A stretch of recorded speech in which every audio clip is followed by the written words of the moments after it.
Bonjour à tous, je m'appelle Marie et je souhaiterais partager avec vous un témoignage.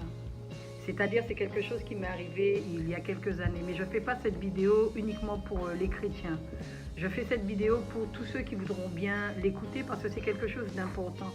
Dans le livre de l'Apocalypse, le Seigneur nous dit « Ils l'ont vaincu à cause du sang de l'agneau et par la parole de leur témoignage ». Et je me suis rendu compte qu'il y avait une puissance dans le fait de témoigner. C'est vraiment très important. Alors j'encourage tous ceux et celles qui ont vécu quelque chose de particulier avec le Seigneur de le dire. N'hésitez pas. Dites vraiment au monde entier ce que Jésus a fait dans votre vie parce que c'est important de faire connaître le Seigneur au monde entier. Les gens ont besoin d'espoir et les gens ont besoin de savoir ce que Dieu fait dans les vies. Alors, il y a quelques années, j'étais atteinte d'un cancer du sein. J'avais des glandes sur mon sein, c'était violet, ça me faisait mal, j'avais des glandes sous le bras aussi, et je devais me faire hospitaliser, on devait m'enlever le sein. Je n'étais pas encore chrétienne à l'époque. J'avais une collègue qui était chrétienne et qui m'a invitée dans une réunion des hommes d'affaires du plein évangile. Je ne savais pas ce que c'était, je ne connaissais pas Jésus, je ne savais pas que Jésus guérissait. Et je suis allée avec elle à cette réunion, sans savoir ce qui allait se passer. Elle n'était pas au courant non plus que j'avais un cancer, parce que pour moi, avoir un cancer à l'époque, c'était comme avoir le sida. Donc je n'en parlais à personne, mais j'avais toujours ma main dans mon soutien, parce que je souffrais énormément. Lorsque je suis arrivée à cette réunion des hommes d'affaires du plein évangile, il y avait plusieurs couples de chrétiens qui parlaient du Seigneur Jésus, qui chantaient, qui louaient, qui témoignaient. À la fin de cette réunion, ils ont demandé s'il y avait des personnes qui voulaient qu'on prie pour eux. Moi, je sais que j'avais très chaud et j'étais pas très emballée pour qu'on prie pour moi. Mais je me suis quand même levée, j'ai été vers un couple et je leur ai demandé de prier pour ma fille afin que le Seigneur protège ma fille. C'est pour vous dire que je ne connaissais pas Jésus et que je ne savais pas que Jésus-Christ guérissait. Donc je n'ai pas parlé de mon cancer.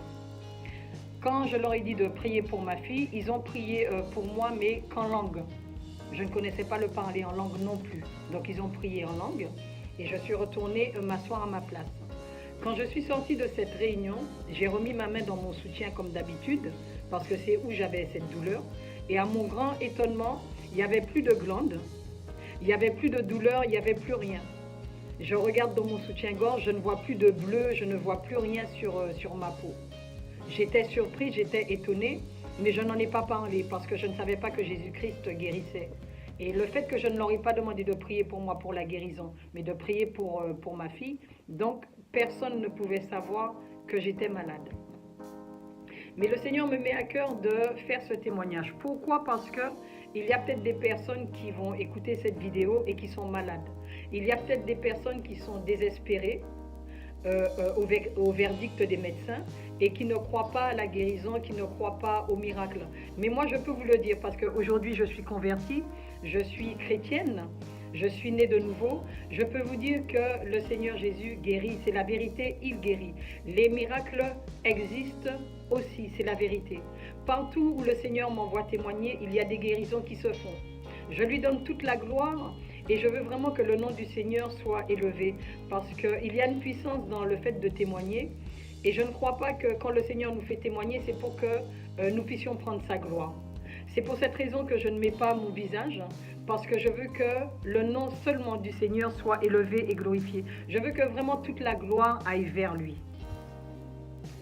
Autre chose, le Seigneur nous dit dans sa parole, résistez au diable et il fuira loin de vous. Je peux vous assurer qu'il y a dans certains endroits où j'ai voulu témoigner de ce que le Seigneur avait fait dans ma vie, où on a refusé que je puisse témoigner. On ne voulait pas que je témoigne. Mais aujourd'hui, je me rends compte de la puissance qu'il y a dans le fait de témoigner.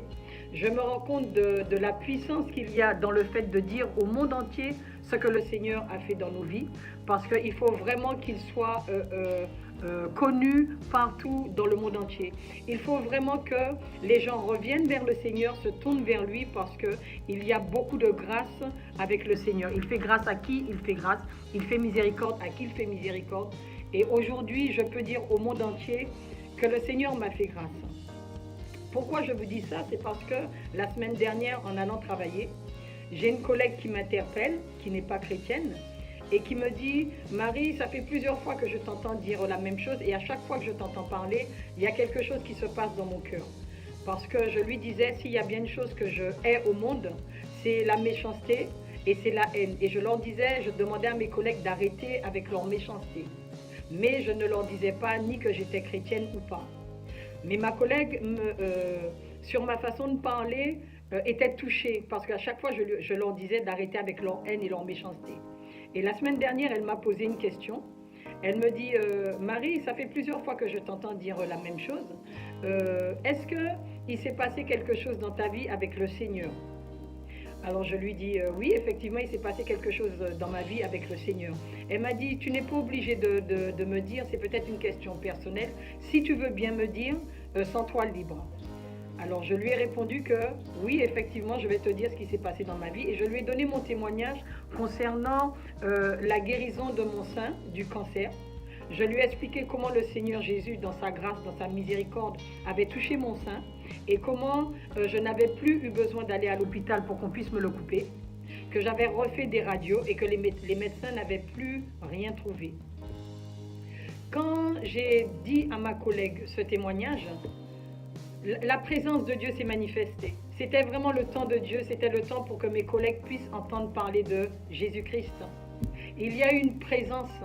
Elle se sentait bizarre, elle me disait qu'elle ne comprenait pas ce qui se passait, mais plus je témoignais et que je lui disais ce que le Seigneur avait fait dans ma vie, plus elle se sentait touchée.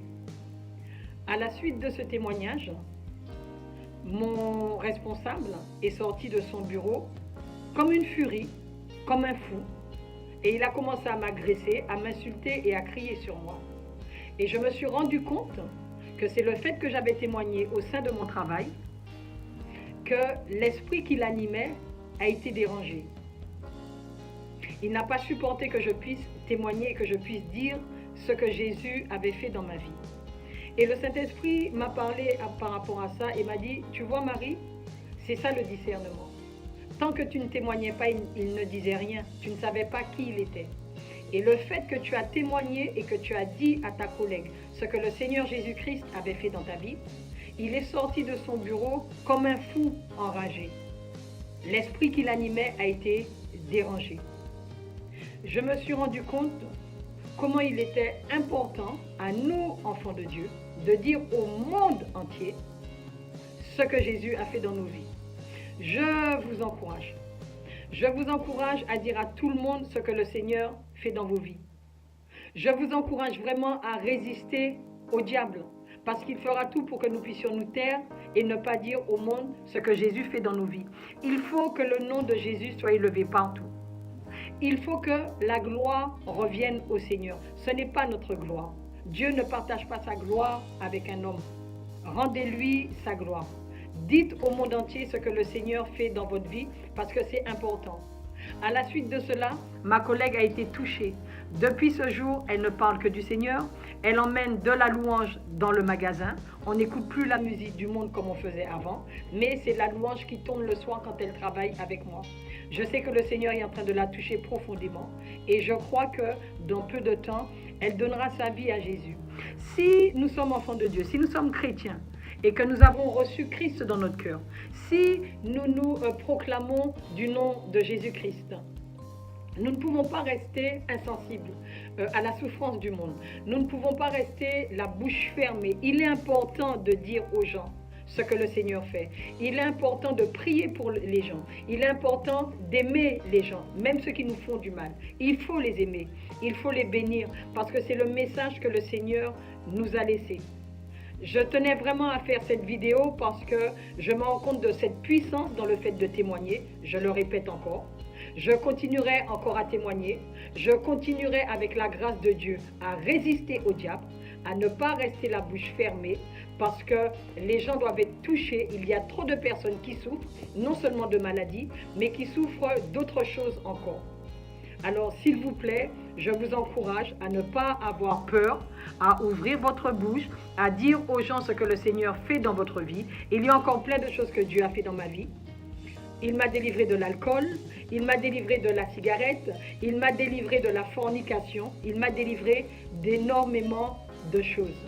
Je lui donne toute la gloire.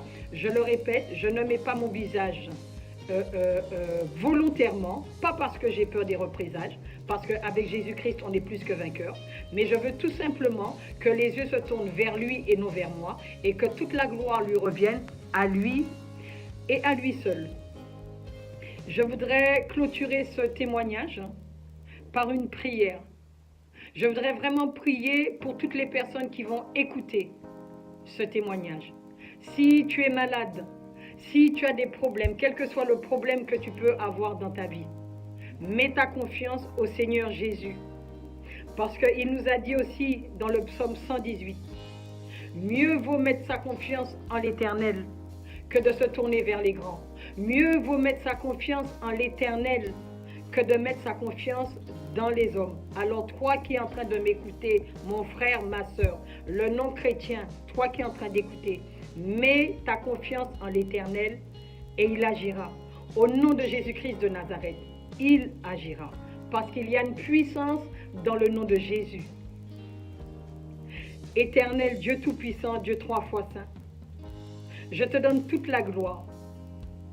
Je suis avec ma soeur en Christ en ce moment, nous faisons la vidéo ensemble et avec son fils. Et nous voulons vraiment te donner toute la gloire. Nous voulons que cette vidéo puisse circuler partout.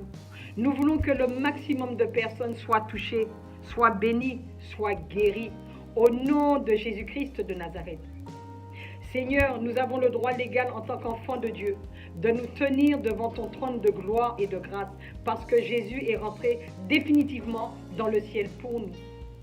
Alors nous prions, Seigneur, pour les 4 coins du monde, aux 4 coins du monde, pour tous ceux qui souffrent, pour tous ceux qui sont malades, pour tous ceux qui ont des problèmes, que ce soit spirituel, que ce soit physique, que ce soit émotionnel. Quel que soit le problème qu'ils ont dans leur vie, nous prions, Seigneur. Nous prions afin qu'ils soient touchés par la puissance de ton esprit. Nous prions afin que ta guérison divine puisse descendre sur eux au nom de Jésus-Christ de Nazareth. Mes bien-aimés, je suis rentrée dans une réunion de prière avec un cancer du sein, un sein qui purulait. Je suis sortie de cette réunion sans cancer du sein. Je peux vous dire que Jésus-Christ est vivant. Je peux vous dire que Jésus-Christ est réel. Je peux vous dire que Jésus-Christ guérit. C'est la vérité, il guérit. Alors Seigneur Jésus, nous te le demandons, guéris encore. Guéris encore parce que tu es capable. Tu n'as pas changé. Tu es le même hier, aujourd'hui, éternellement. Guéris tous ceux qui souffrent. Guéris tous ceux qui sont malades. Guéris tous ceux qui sont persécutés. Bénis, Seigneur, tous ceux qui souffrent dans le nom de Jésus. Donne à tous ceux qui n'en ont pas. Dans le nom de Jésus-Christ de Nazareth. Le désir de notre cœur, c'est que tous se tournent vers toi au nom de Jésus-Christ de Nazareth. Le désir de notre cœur, c'est que tu puisses rentrer dans chaque cœur, dans chaque foyer, dans chaque famille, et que tu puisses délivrer et bénir tous ceux qui ont besoin de toi, au nom de Jésus-Christ de Nazareth. Au nom de Jésus-Christ de Nazareth, soyez guéris, soyez bénis, soyez libres, au nom de Jésus-Christ de Nazareth. Soyez bénis au nom de Jésus. Que le Seigneur vous touche, que le Saint-Esprit vous visite et que vous soyez réellement libres. Au nom de Jésus-Christ de Nazareth. C'était votre sœur Marie. Je vous bénis au nom de Jésus. Amen.